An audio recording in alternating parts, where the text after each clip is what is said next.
우리가 학창 시절에 다들 배웠던 한국사. 아마 시험 과목 중 하나로 기억하시는 분들이 많을 텐데요. 그런데 혹시 이런 생각 해보신 적 있나요? 대체 국가는 왜, 무슨 목적으로 우리에게 역사를 가르치는 걸까? 점수 잘 받으라고? 아니면 그냥 옛날 이야기 들려주려고? 오늘은 교과서가 아니라요. 우리나라 한국사 교육의 설계도라고 할 수 있는 공식 교육과정 문서를 직접 들여다보면서 국가가 정말로 원했던 한국사 교육의 진짜 목적, 그 숨겨진 왜를 한번 제대로 파헤쳐 보겠습니다. 그럼 바로 본론으로 들어가서 이 질문부터 시작해보죠. 고등학교 한국사 수업의 진짜 목적은 과연 뭘까요? 우리가 흔히 생각하듯이 그냥 중요한 사건이나 인물들 이름 외우고 연도 외워서 시험 잘 보는 거, 정말 그게 전부일까요? 아니요, 공식 문서에는 전혀 다른, 훨씬 더 크고 명확한 답이 적혀 있습니다. 지금부터 저랑 같이 그 답을 하나하나 찾아가 보시죠. 자, 그럼 본격적으로 한번 들어가 보겠습니다.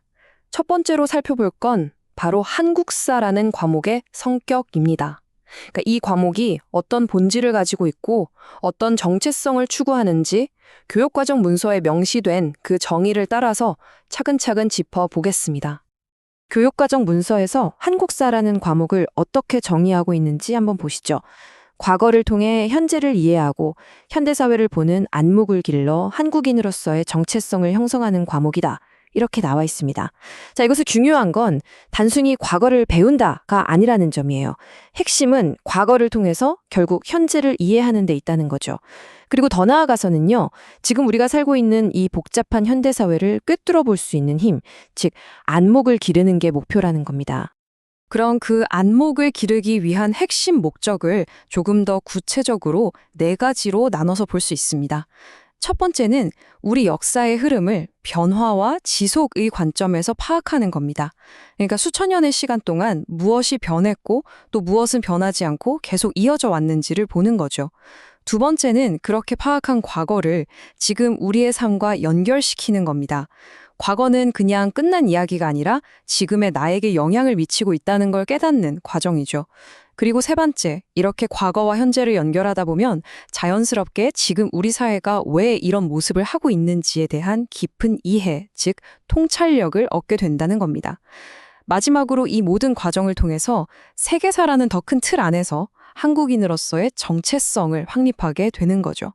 이 4가지는 각각 따로 노는 게 아니라 변화와 지속을 보고 현재와 연결해서 통찰을 얻고 정체성을 형성하는 하나의 유기적인 과정인 셈입니다. 자, 그럼 이런 목표들을 달성하기 위해서 교육과정은 구체적으로 어떻게 구성되어 있을까요? 전근대사와 근현대사로 나뉘는데요. 고등학교 한국사의 핵심, 심장부는 바로 근현대사에 놓여 있습니다. 왜 그럴까요? 문서를 보면 전근대사는 주로 중학교 때 배운 내용을 바탕으로 정치사나 여러 주제들을 탐구하는, 말하자면 기초를 다지는 단계에 가깝습니다. 반면에 근현대사는요, 세계사의 흐름 속에서 주체적으로 이해해야 한다고 강조하고 있어요. 왜냐하면 지금 우리가 겪고 있는 사회 문제들, 정치적 갈등, 경제 구조, 이 모든 것의 뿌리가 바로 이 근현대사에 직접적으로 연결되어 있기 때문이죠. 그래서 교육과정은 우리가 단순히 구경꾼이 아니라 역사의 주체로서 이 시기를 파악하길 요구하는 겁니다. 그렇다면 한국사 교육을 통해 우리가 길러야 할 능력은 뭘까요? 이건 단순히 지식을 암기하는 것과는 차원이 다릅니다. 구체적인 능력과 태도를 요구하죠. 그 첫 번째는 바로 탐구 능력입니다. 사료나 도표 같은 주어진 자료를 그냥 받아들이는 게 아니라 스스로 분석하고 해석해서 의미를 찾아내는 능력이죠. 그리고 여기서 한 단계 더 나아가면 하나의 역사적 사실에 대해서도 사람마다 다양한 해석이 존재할 수 있다는 걸 인정하게 됩니다. 이게 왜 중요하냐면 이걸 통해 나와 다른 생각을 가진 사람들을 이해해야 하는 태도를 배울 수 있기 때문이에요. 그리고 이 모든 과정의 최종 목표는 바로 성찰하는 능력입니다.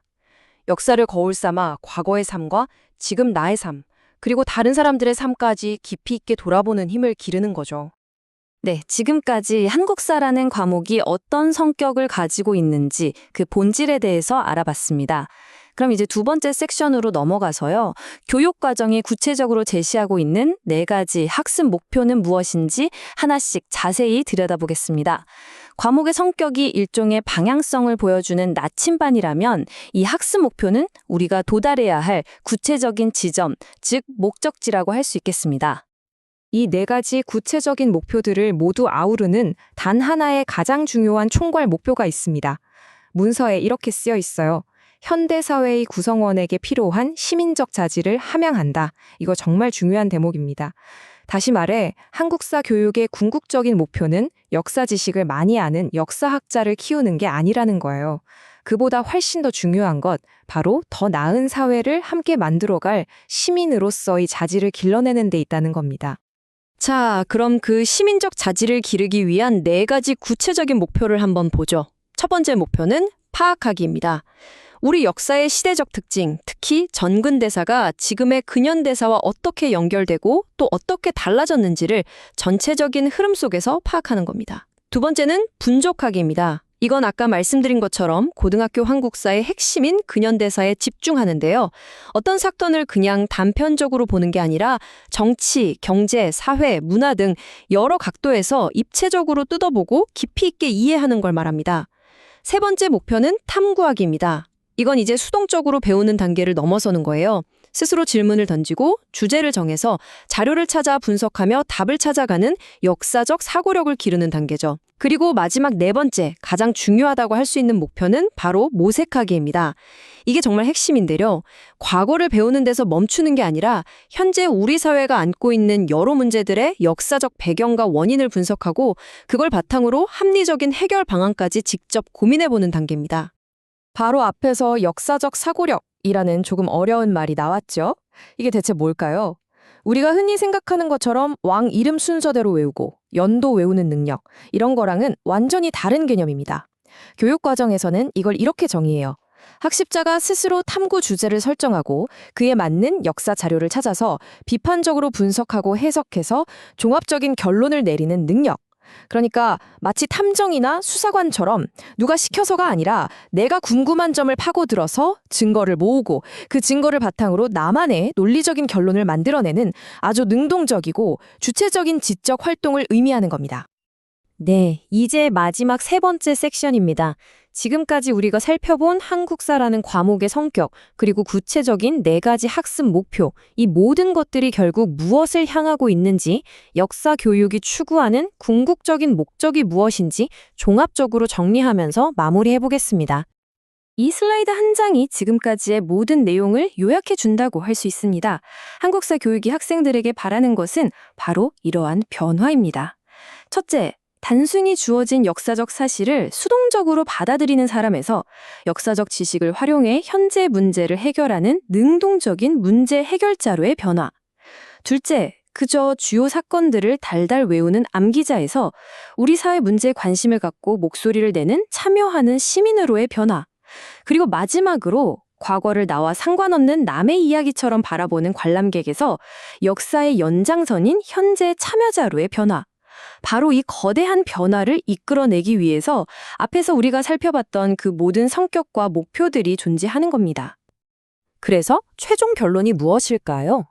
이 교육과정이 말하는 한국사 교육의 진짜 목적은 과거 그 자체에 대한 해박한 지식이 아닙니다. 바로 오늘 우리가 마주하고 있는 이 사회의 문제들을 외면하지 않고 그 해결 과정에 적극적으로 참여하는 시민을 길러내는 것, 바로 이것입니다.